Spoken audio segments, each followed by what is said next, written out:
Déjà que j'avais des remords pour ce que je faisais.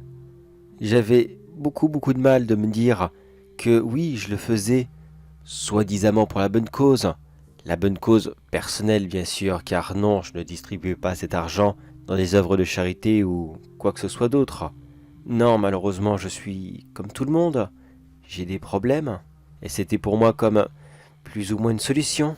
Enfin, plus ou moins, bien sûr. C'était vraiment pas beau, mais j'en souffre bien assez maintenant. Je pense que j'ai juste besoin d'en parler pour extérioriser tout cela. Ça, et aussi parce que dans quelques minutes, la police devrait arriver chez moi.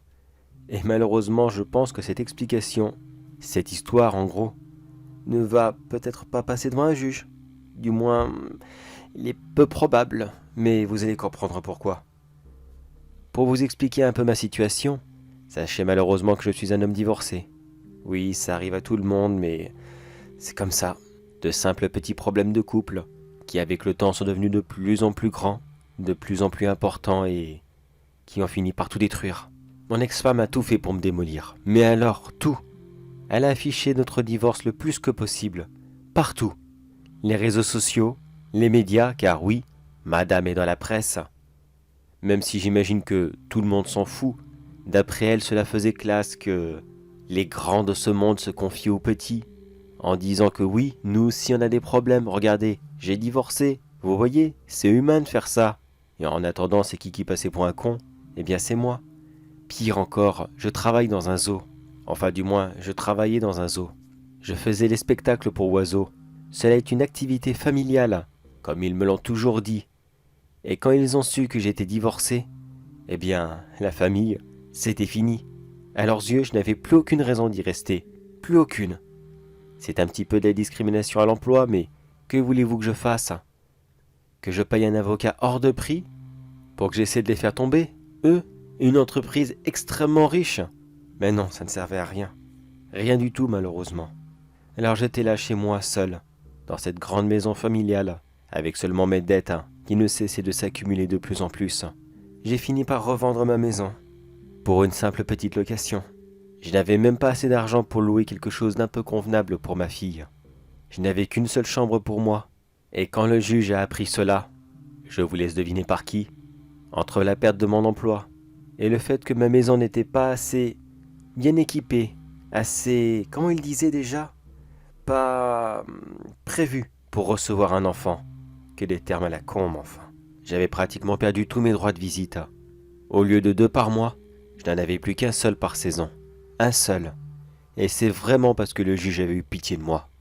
J'ai passé quoi, 6, 7, voire 8 mois à essayer tous les petits boulots qu'il y avait ici et là. Mais à chaque fois, c'était la même chose qui se répétait. Les premiers jours, ça allait, mais à l'instant que la période d'essai était terminée, mes employeurs avaient reçu un mystérieux appel anonyme qui les prévenait que je n'étais pas une bonne personne et qu'il fallait qu'ils me mettent dehors le plus vite possible. Bon, je vous laisse deviner encore qui avait fait ça. Mais bon, au point où j'en suis de toute façon, qu'est-ce que je peux en avoir à faire? Il était quasiment impossible pour moi d'avoir ne serait-ce que le simple petit boulot fixe. Même chez McDo, ils n'ont pas voulu de moi, pour vous dire. Et pardon pour tous ceux qui travaillent dans les fast-foods. La seule chose qui me restait chez moi, c'était ma peine, ma solitude, cette maison ridiculement petite, et surtout, des oiseaux. Tous les oiseaux que j'avais pu garder car mon ex-femme les détestait, mais elle les détestait énormément. Elle ne supportait pas d'entendre leurs piaillements comme elle le disait. Entre nous parfois, même quand on était encore mariés, je pense que je préférais mes oiseaux à elle. Pour vous dire à quel point que elle pouvait me saouler, mais d'une force. Oh, c'était atroce. Non, je pense qu'on était très mal mariés. Vraiment très mal. Mais là, vous allez sûrement me dire, bah d'accord, mais où est-ce que tu veux en venir avec tes oiseaux? Eh bien, c'est là que j'ai eu cette dernière idée. Cette idée qui n'était vraiment pas très jolie, mais je peux vous assurer que j'avais aucune autre idée en tête. J'ai passé très longtemps à réfléchir à tout ce que je pouvais faire. Et non, il n'y avait vraiment plus rien, plus aucune solution. Alors, j'ai pris les plus gros oiseaux, des pies et des corbeaux, et je les ai entraînés à reconnaître de l'argent. Par l'argent à la matière, je veux dire des billets de banque. Le tour que je leur apprenais était très simple. Dès qu'ils voyaient quelqu'un avoir un billet de banque dans les mains, ils devaient se jeter dessus, lui arracher à toute vitesse, et rentrer immédiatement à la maison. Cela m'a pris un petit moment, mais croyez-moi que certains oiseaux sont beaucoup plus malins qu'on peut ne le penser. Ils apprennent très rapidement des tours, et quelques-uns d'entre eux l'ont appris très très rapidement. Bon, après, je ne vais pas vous faire un cours sur le dressage. Pour vous expliquer rapidement, disons que j'attendais tranquillement dans un coin à côté d'un distributeur, d'une entrée de banque ou d'un grand magasin. J'avais fait comprendre à mes oiseaux quelques jours auparavant qu'un billet égale une friandise pour eux. Alors ils ont très rapidement fait le lien entre l'argent que j'avais dans ma propre main et celle des autres. Au bout d'un mois, les plus expérimentés pouvaient sortir dehors tout seuls, aller à leur coin favori, c'est-à-dire les distributeurs et ceux que je vous ai déjà cités, voler des billets très très vite et rentrer chez moi par la même fenêtre qu'ils étaient partis. Et tout cela sans que je n'ai eu à faire quoi que ce soit. L'entraînement avait très très bien marché.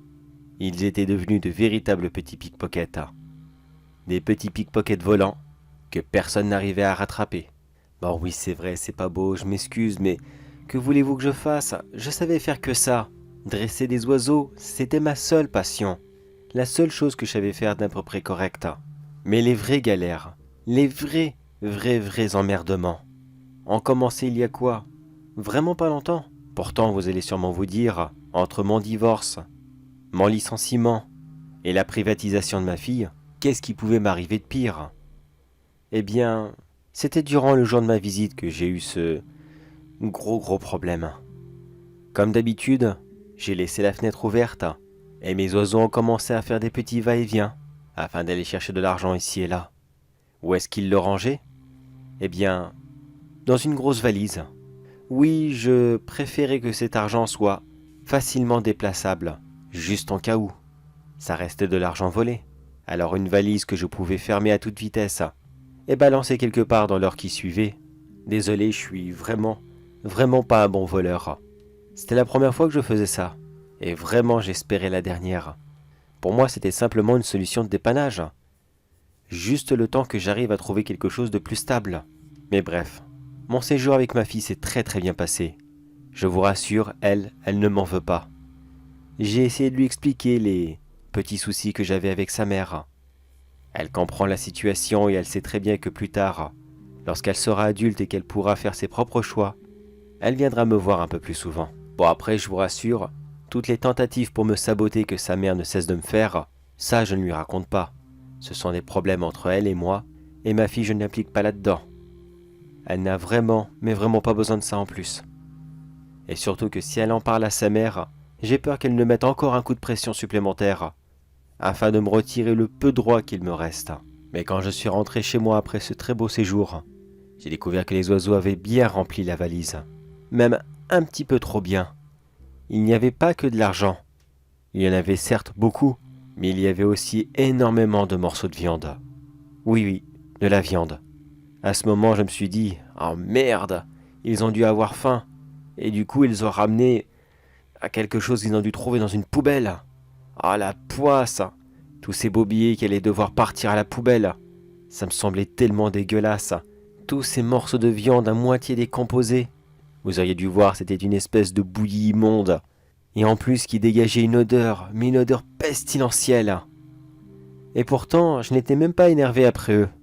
Certes, ils avaient peut-être ruiné une très grosse somme d'argent, que j'aurais bien voulu car, comme vous le savez, Noël approche très vite, et j'ai bien peur que si je ne fasse pas un très beau cadeau à ma fille, mon ex-femme utilise cette excuse afin de me rabaisser encore plus.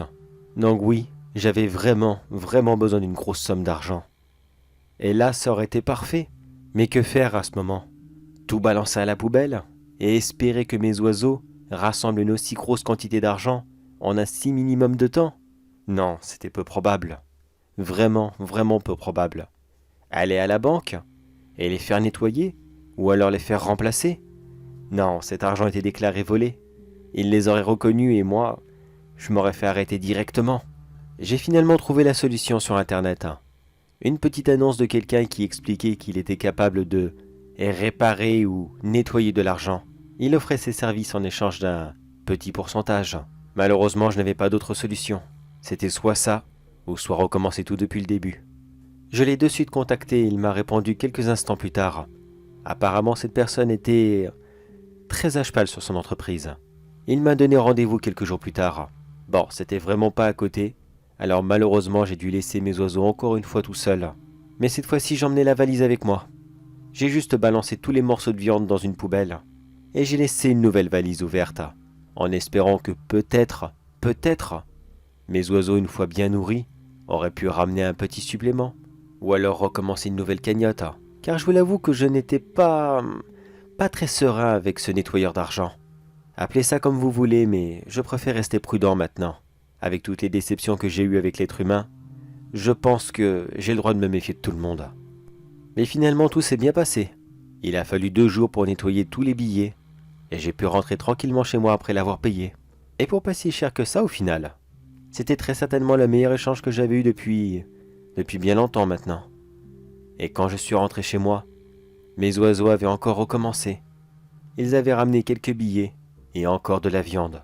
Encore beaucoup plus de morceaux de viande. Et quand j'ai pris un nouveau sac poubelle, afin de jeter tous ces nouveaux morceaux, j'ai constaté quelques bouts de viande qui étaient un petit peu trop particuliers. Tout en jetant les gros morceaux qui ne ressemblaient à rien, j'ai trouvé une ou deux petites choses. Une dent, un doigt, un œil, une mèche de cheveux. Il ne m'a pas fallu longtemps pour comprendre ce que j'avais dans les mains. C'étaient les restes de quelqu'un. Mes oiseaux avaient dépecé quelqu'un et l'avaient ramené ici, morceau par morceau. Je vais vous l'avouer franchement, j'ai vomi.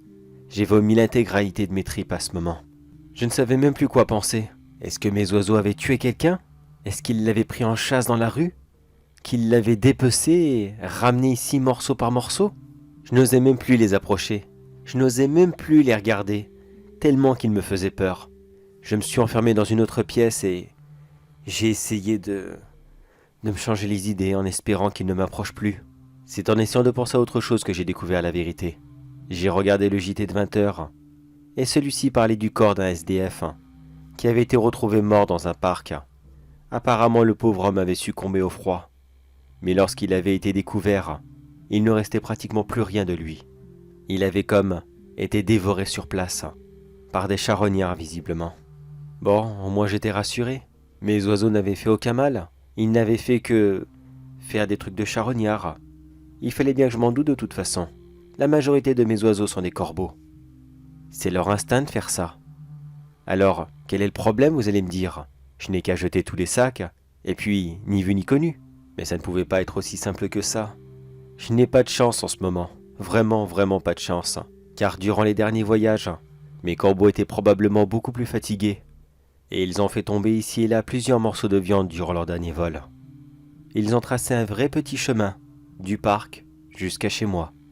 Tel le petit poussé qui semait des petits morceaux de pain, ils ont guidé la police jusqu'à mon appartement. Et dans quelques minutes, ils vont monter ici et je vais passer Noël derrière les barreaux. Là, je crois que c'est bon. J'ai tout perdu. La police va me demander pourquoi est-ce que mes oiseaux ont ramené ce corps et d'où vient tout cet argent alors que pourtant, je suis au chômage. Alors au final, qu'est-ce qu'il me restera? Je n'aurai plus de maison, plus d'oiseaux. Ma fille va certainement voir aux informations la fausse vérité que les JT vont s'amuser à raconter à tout le monde. Et ma femme, elle va rire, et rire pendant des jours et des jours de cette situation. Elle va tellement se moquer de mon malheur. Cette langue de vipère va tellement se donner un cœur joie de me rabaisser tous les jours jusqu'à ma mort. Eh bien, vous savez quoi? Je ne vais même pas lui donner cet honneur. Non. Non, c'est bon, j'en ai marre. Même si je vais en prison pour 15 ans, ou 20 ans, ou 30, je m'en fous. Qu'est-ce que je vais faire quand je vais sortir? Il n'y aura plus rien qui m'attendra. Plus de logement, plus d'oiseaux, plus de famille, plus rien. Autant en rester là, ça ira bien plus vite. Sur ce, tout le monde, joyeux Noël et ayez plus de chance dans la vie que moi.